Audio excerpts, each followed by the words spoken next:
Yo, what is going on everyone? Guiding Light here, back with another quick Destiny 2 video. And in this one, I'm going to walk you guys through this exotic mission. Now, I'm going to be running it solo, but there's a couple of parts that are a little bit tricky and small puzzles you have to complete. So I figured I'd go ahead and walk you guys through the entire mission. Now, this is going to be called Destined Heroes, and it's pretty simple, to be fair, and it's not too hard of a mission to run solo. So let's get right into it. Now, when you get started, there's going to be a few steps, not too hard to complete. But the first part that gets a little tricky is when you actually have to pick up a sword. Now, it's going to tell you guys you have to destroy these 10 nodes, and you can only use the sword to do it. Now, when you try to deal damage to these nodes, you won't be able to do any damage to them with your weapons or abilities, anything like that.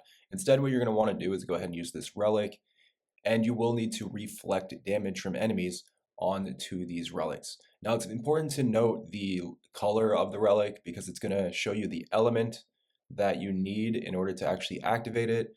So there's going to be solar, arc, and void ones, and you need to find the proper enemies with those elements to reflect damage into them at certain points. So at first, you're going to have to do 10 of these. It seems like a lot at first, but when you notice how many enemies are around, it doesn't take too long to complete this part. Now to get started, I actually suggest kind of just leaving the Shrieker there because they offer a lot of firepower, allowing you to reflect the bullets quicker. So you come over to the right here, you'll notice there's a small little 4 section of void relics. You're going to go ahead and activate them.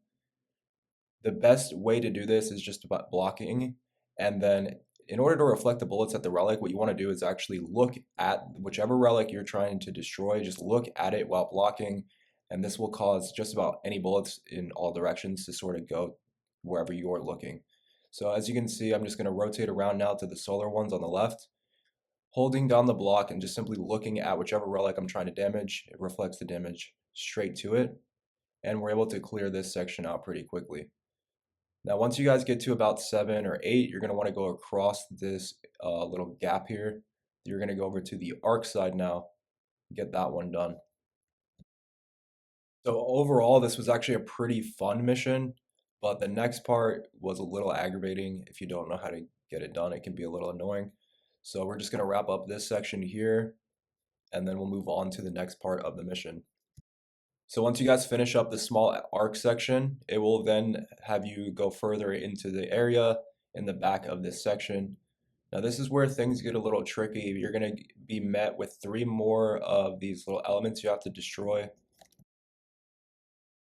This time around though, these relics, they're going to be covered in bubbles, or they're going to be shielded. Now in order to actually destroy the shields off of these relics,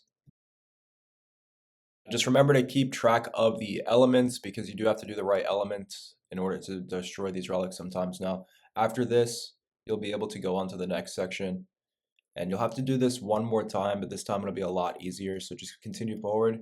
And now you should be sort of close to the end of the mission towards the boss. You're going to have to take down this boss's shield. He's going to give you different elements that you can use to destroy these relics. Just keep in mind of the element. That one was solar, so you have to throw it at the solar relic.